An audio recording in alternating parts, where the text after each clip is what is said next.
Ladies and gentlemen, my name is Tom Jenny. I am the Arizona Director of Americans for Prosperity. Welcome to the 2009 Arizona Capitol Tea Party.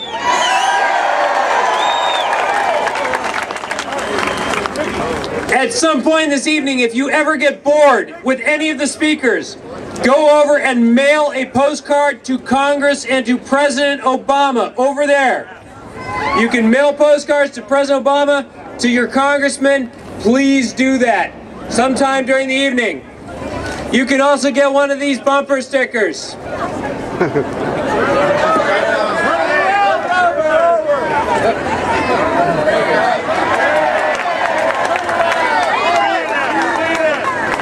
I heart tax cuts. I heart tax cuts. Ladies and gentlemen, we have very few rules tonight. For our speakers, I've got an egg timer. We're going to try to make these guys stay on time. What I may do if someone runs over is I may pull out a big sign, something that looks like this.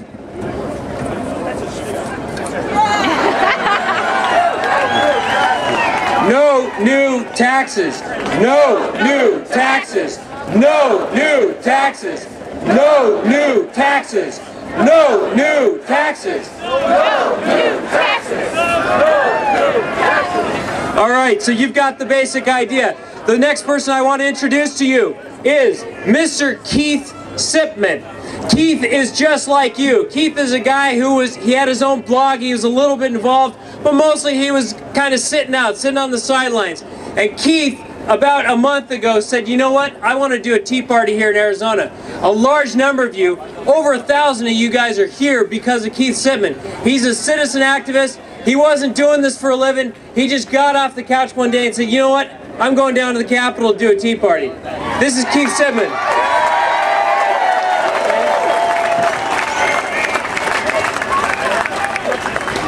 All right, the next speaker we were going to have is Robert Mayer. I don't know if he's around, but he's the organizer of the Tucson Tea Party. And I'll tell you something, in left-wing Tucson, they got well over 2,000 people. If they can do that in Tucson, Arizona, you bet your pants we can do it here. Our next speaker, from the great city of Mesa, Arizona, a man who practically needs no introduction and won't get one today, State Senator Russell Pearce.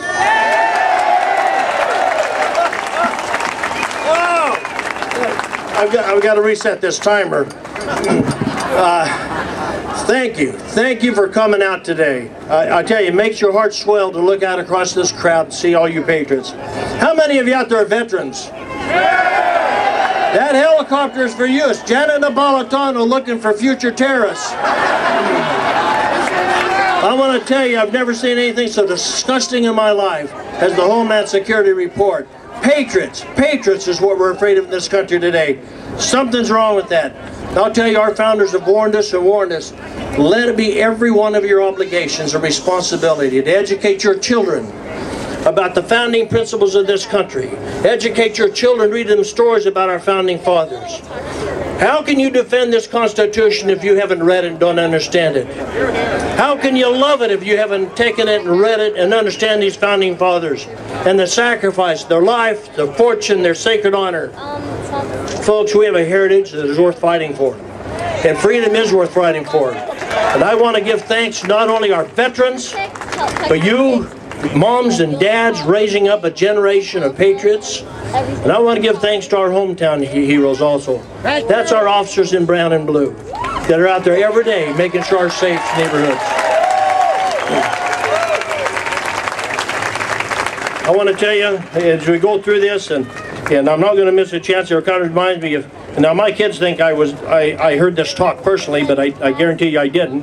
When our colonial forefathers raised the issue with King George III and pleaded with him to release the heavy burden of the levy of taxes. In fact, their comments was, get your boot off my neck.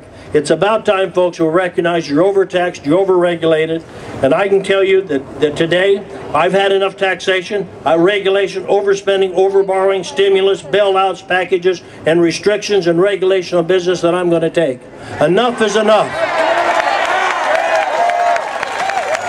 Freedom has a price, and that price sometimes takes sacrifice. But folks, the road to this freedom has been paved with the blood of our ancestors, who have dedicated everything they had for the freedoms we enjoy today. And we can, of course, go through all the books, and I want to talk just briefly, and I know it's very briefly. He's put this timer out here. But anyway, I'm trying to hold my hand over it so it doesn't go off too loud. But anyway, I want to appreciate what you guys have done, and I want to appreciate you taking the time to come down here. And these are thousands of these little parties held all over this nation. You just can't be what is called, as our founders referred to oftentimes, as sunshine patriots. Folks, this isn't just today. We need you every day. You need to be involved every single day. If you want to know the most powerful position in America today, precinct committeeman. How many of you are involved in your legislative districts and making sure you elect conservative leadership, conservative legislators, conservative folks who lead this party, conservative folks we send to Washington, D.C., people that respect the taxpayer, respect your freedoms, and understand their duty to God and country and their family. It's about time we quit returning those folks who don't keep their oaths of office. I know that sounds harsh, but folks, I mean for it to be a little harsh. I'm just disappointed. 80% of you, poll after poll, want your laws enforced, your borders secured, so nobody's listening. What is wrong with them? And I mentioned it on JD's show a little earlier, and I'm going to take just a moment to talk about it because I think it's one of the greatest threats you have to this republic. And folks, again, we are a republic, not a democracy, for a very good reason. And I wish you'd correct those folks who use that term, democracy. Once you learn you can vote yourself your neighbor's stuff, you'll be voting yourself your neighbor's stuff. We're a republic for a reason, because it protects the majority and the minority. That's the reason our founders. You know what's interesting about our Constitution and our Bill of Rights that I love? If you notice, if you read them, and I hope you all have, I carry my little Constitution with me all the time.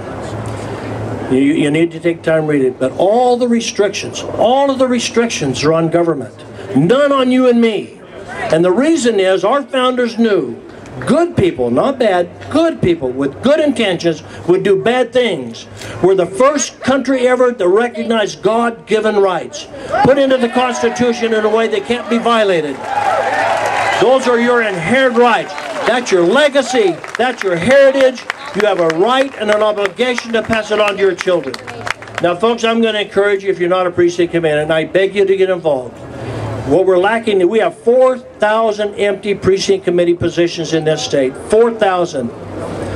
We barely won an election, a conservative over a moderate, this last time in the state politics, in our state party, by 4 votes. Folks, we need you. Sign up. Go to Maricopa GOP.org.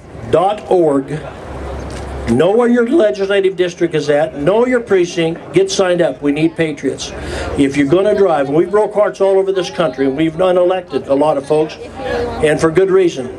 We had a 1994 contract with America, one of the happiest times of my life. I was excited. JD was a part of that. We were going to take back America. Well, folks, let's start it and keep it going this time. Let's take back America, one community at a time, one state at a time, and this is where it starts. The capital of the state of Arizona, we understand the 10th Amendment. The limited rights of government in Articles 1, 2, and 3 are limited and enumerated.